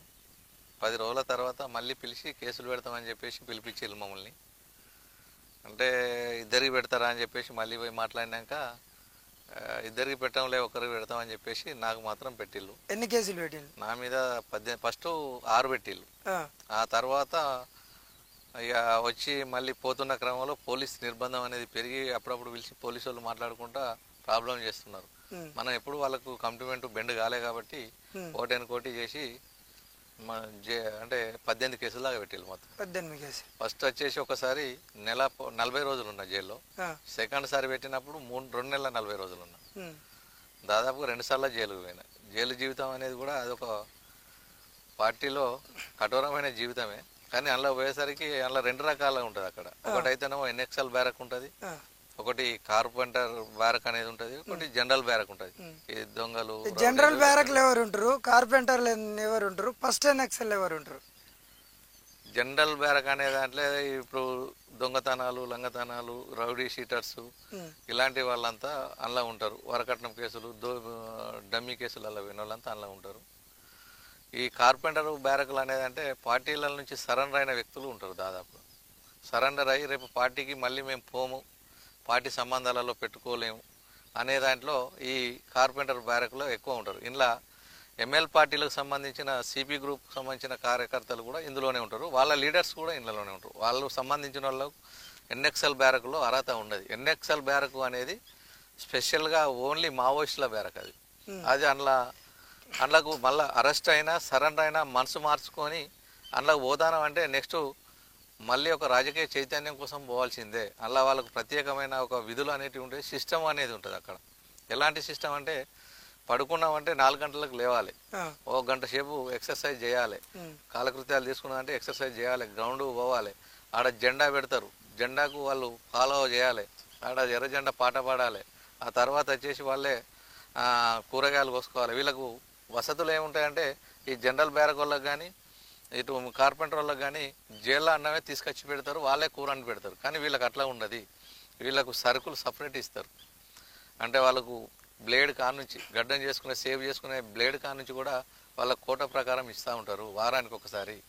ఇది వీళ్ళకైతేనో నెలకు ఒకసారి చేసేటట్టుంటుంది. వీళ్ళకు సరుకులు కూడా వీళ్ళకే ఇస్తారు, పప్పులు ఉప్పులు ధాన్యాలు, ఈ చికెన్ గికెన్ వీళ్ళే వంట చేసుకుంటారు, వీళ్ళే వండుకొని తింటూ ఉంటారు. వీళ్ళ టైం టేబుల్ ఉంటుంది వీళ్ళకు. పొద్దున లేవగానే జెండా, తర్వాత ఎక్సర్సైజ్ జెండా, ఆ తర్వాత టిఫిన్, ఆ తర్వాత పోయి క్లాసు, ఆడ కాగానే ఏం చేస్తారు క్లాస్ చెప్తారు. ఎప్పుడు 9-10 కాగానే కూర్చోబెట్టుకొని 12 గంటల దాకా అక్కడ ఏ అయితే బ్యారక్ ఇన్ఛార్జ్ ఉంటారో ఆ లీడర్ వాళ్ళ కూర్చోబెట్టి రాజకీయ తరగతులు చెప్తారు వాళ్ళకి. ఉద్యమం నుంచి మళ్ళీ ఎట్లా తరపిది కావాలి, ఏం చేయాలి, ప్రజా సమస్యలు ఎట్లా ఉన్నాయి, బయట పోరాటాలు ఏం జరుగుతున్నాయి, మనం జైలు నుండి మళ్ళీ వాళ్ళకి పోరాటాలకు మద్దతు ఏమి ఇవ్వాలి, ఏ వైపు నుంచి ఎట్లా చేయాలనే దాంట్లో వాళ్ళు ఎప్పటికప్పుడు రిపోర్ట్ తీసుకొని పేపర్ ఫాలో అవుతూ సపరేట్ పేపర్లు అన్ని పేపర్లు ఇస్తారు వాళ్ళకి. వాళ్ళకి ప్రత్యేకంగా ఉంటుంది పేపర్. ఇవన్నీ గవర్నమెంటే ప్రొవైడ్ చేస్తుంది. వాళ్ళ హక్కులు సాధించుకున్నారు కదా, ఒకసారి లేకున్నా కూడా పోరాటాలు చేసి ఉద్యమాలు చేసి దీనికి ఒక ప్రత్యేక బ్యారక్ పెట్టి వాళ్ళకు సపరేట్గా అన్ని రకాల హక్కుల్ని వాళ్ళు చేసుకున్నారు. అప్పుడు అట్లనే వాళ్ళ జీవిత విధానం కూడా అట్లనే ఉంటుంది. ఆ తర్వాత 12 గంటల తర్వాత వాళ్ళకు లంచ్ ఉంటుంది, ఆ తర్వాత కాసేపు రెస్ట్ తీసుకుంటారు, వ్యక్తిగతంగా చదువుకుంటారు, వాళ్ళకి లిటరేచర్ ఉంటుంది, వాళ్ళకి ఏది కావాలన్నా గవర్నమెంట్ ప్రొవైడ్ చేయాలి. అక్కడ అంటే పార్టీకి సంబంధించిన పుస్తకాలు కూడా ఉంటాయి, పార్టీకి సంబంధించిందే ప్రొవైడ్ చేస్తారు మొత్తం. గవర్నమెంటే ఇస్తుంది అక్కడ. వాళ్ళు వాటి మీద కొట్లాడింది కదా ఆదినాయకులు అప్పుడు ఈవెన్ పెద్ద పెద్ద కేంద్ర కమిటీలు కానీ స్టేట్ కమిటీలు కానీ అనుకోకుండా అరెస్ట్ అయిన లీడర్స్ కానీ వాళ్ళంతా పోయినప్పుడు వాళ్ళు దాని మీద ఉద్యమం చేసి మెడలు వంచి గవర్నమెంట్ నుండి అవన్నీ తెప్పించుకున్నారు కూడా. అంటే జైల్లో కూడా ఓ రకంగా మళ్ళీ అక్కడ సమాంతర ప్రభుత్వాన్ని కూడా నడిపించినట్టుగా సామంతర ప్రభుత్వాన్ని రాజకీయంగా పొలిటికల్గా అన్నింటినీ డీల్ చేసేది. జనరల్గా బ్యారకుల సమస్యల మీద కూడా అందులో కాంగ్రెస్ దాని మీద ప్రత్యేకించి దాని మీద స్పందించి వాళ్ళ సమస్యలు కూడా పరిష్కరించేవారు. అక్కడ కూడా ఓ రకంగా జైలును కూడా పార్టీ గ్రూప్లకే తీసుకున్నది అని చెప్పచ్చు. 100% అలా జరిగేది. అక్కడ జైలు ఉన్నటువంటి జైలర్స్ అంటే కానిస్టేబుల్స్ గుట్టుంటారు, వాళ్ళు ఎట్లుంటారు అసలు అక్కడ ఉన్నటువంటి ఫస్ట్ నక్సల్ బ్యారక్ వాళ్ళతో? ఫస్ట్ నక్సల్స్లతో కానీ కార్పెంటర్లతో కానీ సోదర భావంగానే ఉంటారు. వాళ్ళు ఒక అధికారులుగా లేకుంటే మేము మా దాంట్లో ఆధీనంలో ఉండాలని మన దగ్గర వాళ్ళు బెత్తం బట్టి ఆడించే పరిస్థితి అయితే ఉన్నది. అందులో ఉన్న మనతోటి సోదర భావంతో మంచి మనసుతోటే మంచిగానే మాట్లాడి మనతోటి బాగానే ఉంటారు. అంటే ఫస్ట్ నక్సల్ల కొన్ని పండ్ల చెట్లు ఉంటాయి, ఆ పండ్లు కాసినవి కూడా జైలర్లు ఎవరు తెంపుకోకుండా ఈ నక్సల్స్ పార్టీకి సంబంధించిన వాళ్ళు తెంపుకొని సమానంగా పంచుకొని తింటారు అని చెప్పేసి అంటారు. అందులో ఏది వచ్చినా ఏ కామ్రేడ్కి ఏది వచ్చినా దాదాపుగా ములాఖాతులలో వచ్చినా అందులో ఉన్న చెట్ల పండ్లు కానీ లేకుంటే అందులో ఉన్న అన్నం కానీ లేకుంటే అందులో ఇచ్చిన ప్రొవైడ్ చేసిన గవర్నమెంట్ నుంచి వచ్చింది కూడా సమానంగా తీసుకొని ఏకాయ ఉన్న అందులో ఉన్న దాంట్లో సపోటాలు ఉంటాయి ప్రధానంగా మెయిన్గా, కొన్ని అంటూ ఇటు ఏముంటాయి మన అరటి చెట్లు కూడా ఉండేది అక్కడ. చెట్ల అయినా కూడా వాళ్ళు సమానంగా తీసుకునే తింటూ ఉంటారు. అంతే సమానంగా వాళ్ళకు అందులో ఉన్న 20 మందో 30 మందో 40 మందో ఉంటే చిన్నగా ఏది వచ్చినా కూడా బిస్కెట్ ఉన్నా కూడా మనిషికి ఒక తీసుకొని తింటారు. అందులో సమానత్వంతో సమృద్ధితో వాళ్ళు మెలగలుగుతారు. ఊర్లో ఉన్నప్పుడు ఎట్లున్నది జీవితం, పార్టీలో పోయినప్పుడు ఎట్లున్నది జీవితం, పార్టీల నుంచి బయటకు వచ్చినప్పుడు ఎట్లున్నది జీవితం, అంటే ఏ జీవితం మీకు మంచిగా అనిపించింది? నిజంగా చిన్నప్పుడు అంటే అదొక రకంగా అప్పటికి ఏం తెలియదు కాబట్టి ఆలన పాలనతోటే జరిగింది జీవితం. మనకున్న కుటుంబ పరిస్థితులలో పార్టీ కొంచెం ఎదుగుతున్న క్రమంలోనే నాకు పార్టీ బాధ్యతలు అనేటివి మీద పడ్డాక ఒక బరువు బాధ్యతలతోటి నేను ఒక మంచి ఉన్నతమైన దారిని ఎంచుకున్నా అనే ఫీలింగ్ ఉండేది నాకు ఎప్పటికీ. ఇప్పుడు కూడా అదే ఫీలింగ్ ఉన్నది. పార్టీలో బతకడం అనేది, ప్రజల కోసం సేవ చేయడం అనేది చాలా ఉన్నతమైన జీవితం. అది ఆ జీవితమే ఉన్నతమైన జీవితంగానే ఉంటుంది. అట్లా ప్రజలకు సేవ చేయడంలోనే మనిషికి ఒక ఆనందం అనేది ఉంటుంది నా ఆలోచన ప్రకారం. మనం ఎన్ని చేసినా ఏది చేసినా ఉద్యమంలో ఉండి ప్రజల కోసం కొట్లాడి చనిపోవడం అనేది గొప్ప విషయం. ఇవాళ అమరులు ఎంతమంది అయినా వాళ్ళ కోసం ఎన్ని వేల మంది కన్నీటి చుక్కలు బాధపడతారో ఉంటుందో ఆ జీవితానికి బయట ఉన్న జీవితానికి చాలా వ్యత్యాసం ఉంటుంది. ఎప్పుడు కానీ ఉద్యమ జీవితమే బాగుంటుంది అనేది నా ఆలోచన. బయట స్వార్థం ఉంటుంది అంటారు. బాగా బయటికి వచ్చినాక ప్యాకేజ్ అవుతాం. మనం విశాల దృక్పథం అనేది కొరబడుతుంది, మనకు ఆలోచన అనేది మందగిస్తుంది. అంటే కొంతమందికి అట్లా జరుగుతుంది. ఒక ప్యాకేజీలా స్వార్థంతో మనం ఎదుటి వ్యక్తి ఆలోచనలని ఆలోచించకుండా పోతాం. కొంతమంది అంటేనో ప్రజలలో ఉండి ప్రజల కోసం మాట్లాడి మళ్ళీ ముందుకెళ్తారు, కానీ కొంతమంది కుటుంబం వరకే ప్యాకేజ్ అయిపోయి ఎదటి వ్యక్తి న్యాయం చేయలేకపోతాం అనేది నా ఆలోచన.